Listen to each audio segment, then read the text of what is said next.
Assalamualaikum warahmatullahi wabarakatuh. Bismillah, alhamdulillah, wassalatu wassalamu ala rasulillah wa ala alihi wa sahbihi wa mawala amma ba'd. Saudaraku dimanapun kalian berada, Ramadan adalah bulan yang penuh dengan rahmat, maghfirah dan juga keberkahan, di mana setiap amal yang kita lakukan itu akan dilipat gandakan pahalanya. Namun tak jarang di antara kita yang merasa bahwa bulan Ramadan ini berlalu begitu saja tanpa kita manfaatkannya secara maksimal. Ada kalanya kita merasa malas, mudah tergoda dengan dunia luar, atau bahkan terjebak dalam rutinitas yang tidak produktif. Oleh karena itu, pada kesempatan ini, izinkan saya berbagi beberapa tips yang mungkin akan membantu kita semua untuk maksimalkan ibadah kita selama bulan Ramadan. Yang pertama, tipsnya yaitu makan secukupnya saat berbuka puasa atau sahur. Mengapa demikian? Karena di bulan Ramadan ini kita diberi dua waktu yang penuh dengan berkah, yaitu waktu berbuka dan waktu sahur. Akan tetapi seringkali kita melakukan kesalahan dengan makan secara berlebihan, terutama saat berbuka puasa, ketika kita merasa lapar sekali karena sudah berpuasa seharian, dan akhirnya cenderung makan dalam porsi yang sangat besar. Namun tahukah kita bahwasannya makan secara berlebihan itu dapat membuat tubuh kita merasa lemah, lesu, letih, dan bahkan mudah untuk rebahan dan mengantuk. Padahal kita itu butuh energi yang cukup untuk menjalani ibadah dengan khusyuk setelah berbuka. Allah Subhanahu wa Ta'ala tidak menyukai perihal tersebut.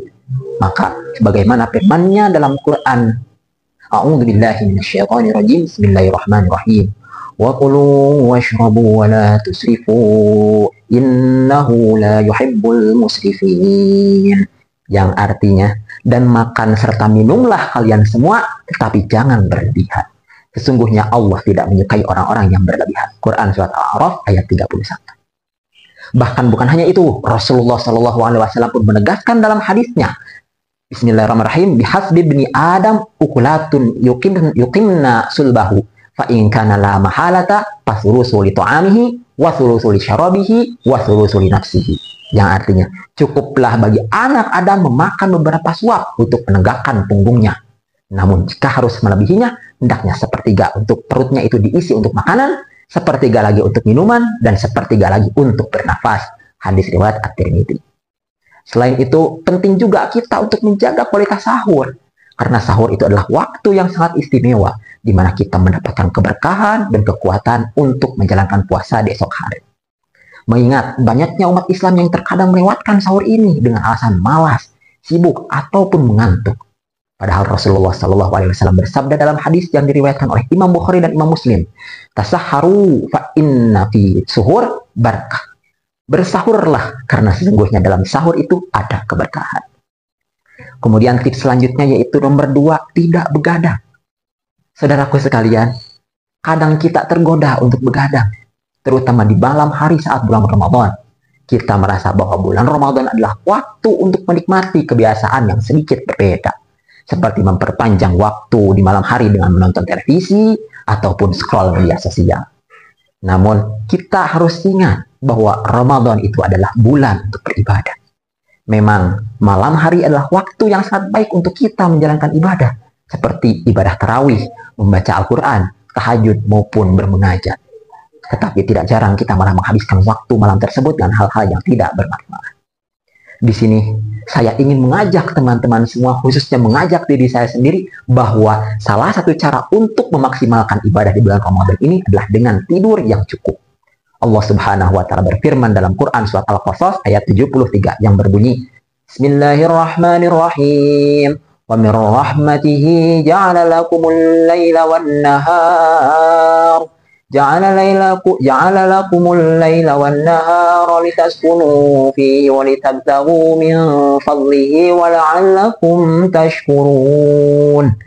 Yang artinya, dan karena rahmatnya Dia jadikan untukmu malam dan siang, supaya kamu beristirahat pada malam hari, dan supaya kamu mencari sebagian dari karunia-Nya pada siang hari, dan supaya kamu bersyukur.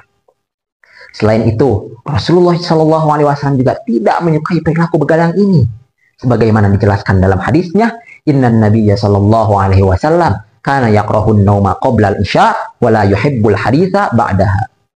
Sungguhnya Nabi Shallallahu Alaihi Wasallam itu membenci tidur sebelum Isya dan beliau tidak menyukai obrolan setelah Isya. Hadis riwayat Ahmad. Nah, tips selanjutnya yang terakhir yaitu hindari melakukan hal-hal yang dapat membatalkan atau mengurangi pahala puasa. Saudaraku yang saya cintai, puasa bukan hanya sekedar menahan lapar ataupun haus, namun puasa juga adalah latihan untuk menahan diri dari berbagai godaan dan perilaku yang buruk. Di bulan Ramadan ini, mari kita berusaha untuk menjaga lisan kita, menjaga mata kita, serta menjaga semua perbuatan kita dari hal-hal yang dapat mengurangi pahala puasa. Misalnya seperti berbicara kotor, bergunjing, atau melakukan perbuatan-perbuatan yang sia-sia. Hal semacam inilah yang nantinya akan merusak kualitas pahala kita. Rasulullah SAW bersabda dalam sebuah hadis yang diriwayatkan oleh Imam Bukhari, siapa yang tidak meninggalkan perkataan dan perbuatan yang buruk, maka Allah tidak akan membutuhkan puasanya. Jadi mari kita saling menjaga lisan kita dari kata-kata yang tidak bermanfaat, menjaga pandangan kita, serta menjaga perbuatan kita agar puasa kita menjadi lebih berkualitas. Puasa kita seharusnya bukan hanya untuk menahan diri dari makan dan minum saja, tetapi juga menahan diri dari segala hal yang bisa merusak pahala puasa kita. Terakhir kesimpulannya, mari kita gunakan bulan Ramadan ini dengan sebaik-baiknya. Makan secukupnya saat berbuka dan sahur. Hindari yang namanya begadang dan jauhi perbuatan yang dapat membatalkan puasa. Semoga Allah Subhanahu wa Ta'ala memberi kita kekuatan dan kesabaran untuk menjalani ibadah dengan penuh keikhlasan.